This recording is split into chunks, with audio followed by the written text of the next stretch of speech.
I'm Emma-Nicole Lewis, author of historical fiction time-slip novels. My novel A Shadow Beyond is set in England's Peak District in a village called Eyam, that for 14 months during the 17th century suffered the outbreak of plague. Whilst my novel is a work of fiction, it does contain real-life characters and events. And today, I'm returning to walk in the footsteps of those characters once again and give a background tour to the influence and creation of A Shadow Beyond. Nestled in the heart of the Peak District's Hope Valley is the picturesque and very tranquil looking village of Eyam. But it's not just its natural beauty that brings people from far and wide to the village of Eyam. Eyam has a history, a humbling and horrifying history. And that begins in 1665, when plague came to the village. This series of mini documentaries covers the famous and fascinating place that Eyam has in British history, and of the people who so bravely and tragically sacrificed their own lives in order to prevent the spread of plague through more of Derbyshire. Through this village's amazing heritage, you will discover the story behind the story of my historic time-slip novel, A Shadow Beyond. You will see the places where the plot unfolds for Rachel, my historic fictitious character, and Kate, the present-day character. This is the story of Eyam, the plague village.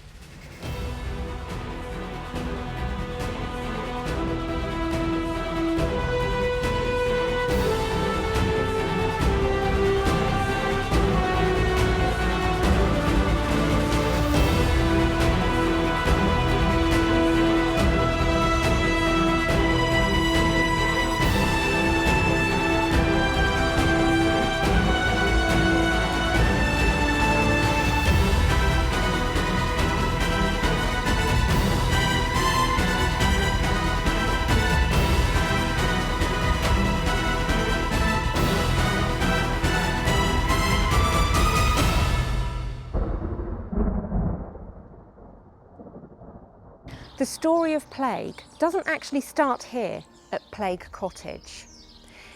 In my novel, A Shadow Beyond, we start to see hints of an impending doom through folklore and superstition. Imagine the outcry when here at the church, during divine service with a relatively new Reverend William Mompesson, when a young cow was driven into the church. For many, this act that would have defiled the sanctity of service would have been seen as a portent. When I was researching and writing A Shadow Beyond, I visited Eyam a lot, and I found it easy to lose myself in the stories and the beautiful surroundings of the village. On the edge of the village, there's a derelict old building that was my inspiration for Thornycroft Hall. It's here that my historic, fictitious heroine, Rachel, works as a servant for the Thornycroft family. We read about the events leading up to plague through Rachel's point of view, but they are all based on stories and fact that are linked to the village at that time. In late August 1665, a journeyman tailor, George Vickers, took delivery of a parcel of cloth from plague-infested London. The cloth contained fleas carrying the plague, and when George shook it out, he was bitten. In A Shadow Beyond, the arrival of the cloth causes quite a stir, and Lady Cecily of Thornycroft Hall insists that she must have a dress made of the latest London fashion. Rachel is to go into the village and ensure George Vickers visits for Lady Cecily's measurements. He never appears. It's when Rachel's visiting the Mompessons that we learn of the fate of George Vickers. And much like it probably was in real life, that's when the rumours of plague began.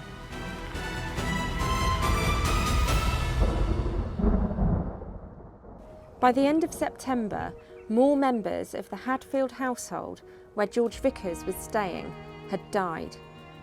It wasn't long before the neighbouring cottages were infected as well. and by the end of October, the death count in the village was already at 29. Eyam was entering a crisis.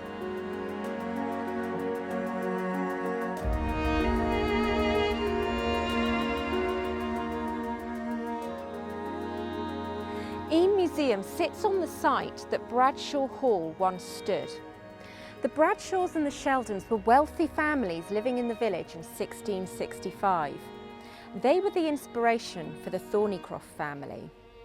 Like the Bradshaws and the Sheldons, the Thornycrofts had the means to flee Eyam when the plague began to take hold. And so we're left in December 1665 with Rachel pretty much alone in Thornycroft Hall. And she's living not only with the consequences of plague, but with the legend that haunts the house, the sinister and frightening legend of Sir Thornycroft's first mad and deceased wife. The boundary stone is a marker that separates the village of Eyam from its neighbouring village of Stony Middleton, still uninfected by the plague. The villagers would use the stone to drop coins that they douse in vinegar to wash away the plague seed in return for food and medical supplies. It's easy to imagine Rachel and her fellow villagers walking up this undulating track with their handcarts in readiness to collect their food supplies. At one point during A Shadow Beyond, Rachel looks out across these fields sprawling from the boundary stone into Stony Middleton. She daydreams of the freedom from pestilence lying beyond them. And there must have been many who, like Rachel, looked at this magnificent view whilst dreaming of an impossible escape.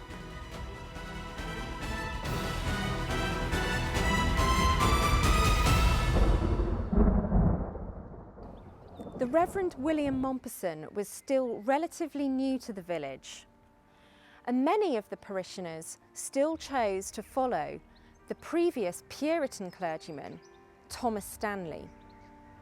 In springtime of 1666, these two remarkable men decided to put their differences in religion aside so that they could impose some significant decisions.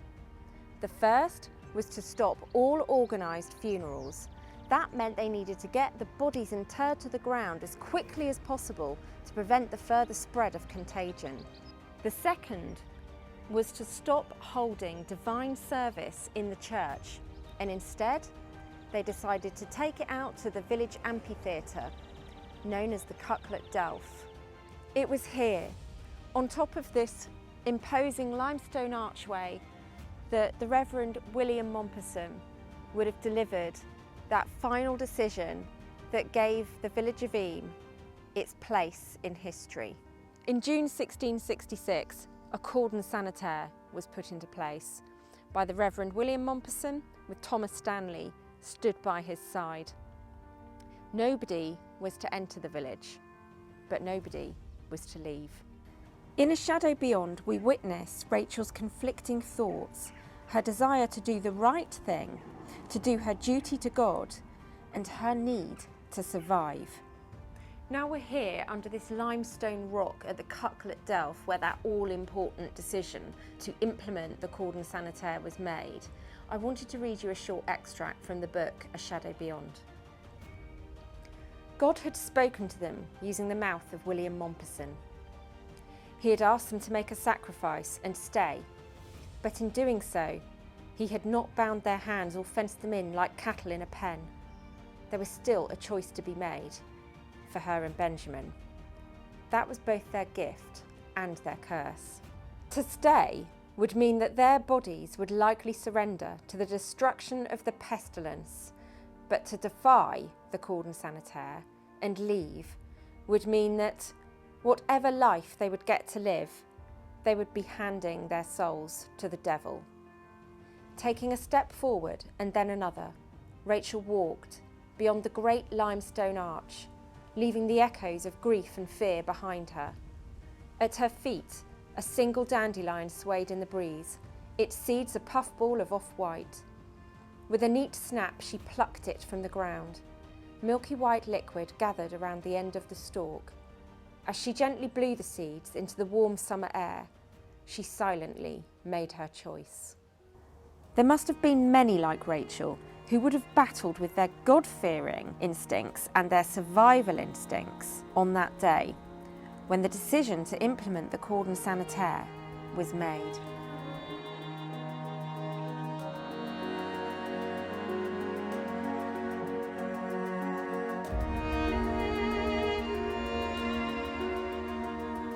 By summer of 1666, the death count in Eyam had risen dramatically. Whole families had been wiped out, sometimes even in as little as a week. It wasn't just the families in the heart of the village who were at threat from plague. Families such as the Talbots, the Hancocks, those who lived on the edges of the village of Eyam, were also very much at threat. If you've already read A Shadow Beyond, or you're familiar with the plague story of Eyam, then you'll know that the Riley graves play a very poignant part in the rich history of this village. The Talbots and the Hancocks both lived on the edge of the village, up the track here at the Riley farm. And it was here that for both families, tragedy struck. In July 1666, all members of the Talbot family perished, although it is rumoured that a baby survived and was taken in by the Hancocks. Then, on the 3rd of August, the first 2 victims of the Hancock family were taken by plague. In just 1 week, Elizabeth Hancock lost her husband and all 6 children who lived on the farm with them. Being set apart from the main village and with so many others suffering the merciless consequences of plague, Elizabeth buried all of them alone. After researching and writing A Shadow Beyond, it's really quite emotional coming back up here to the Riley graves where the Hancock family are buried. I really wanted to convey the raw human emotion element of the tragedy that happened in Eyam, and I wanted to convey what Elizabeth Hancock and her family must have been through all those many centuries ago. In November 1666, when the last death linked to Eyam's plague outbreak was recorded, 260 villagers had lost their lives. There were many who suffered and perished during the 14 months that plague ravaged this village. Every family at that time had a story to tell. And although Rachel's story is fictitious, I tried to use her relationships and experiences with the real-life characters to paint a picture of what I imagine they must have endured at that dreadful time. Their bravery, their fear, their daily horror, and the way friendship bonds may have flourished or suffered as a result of plague. But even though so many were so cruelly and tragically taken, thanks to the historians and Museum of Eyam, their memory and the historic sacrifice they made still lives on, hundreds of years later. You got all the answers to my questions, and I've got the sight to see us to the end. If the world wasn't so crowded, then I would find you. If we all just stopped distancing our friends. I put so much time in and nothing with so little to show. And the light that you brought me, oh how that light used to glow. But it felt like the song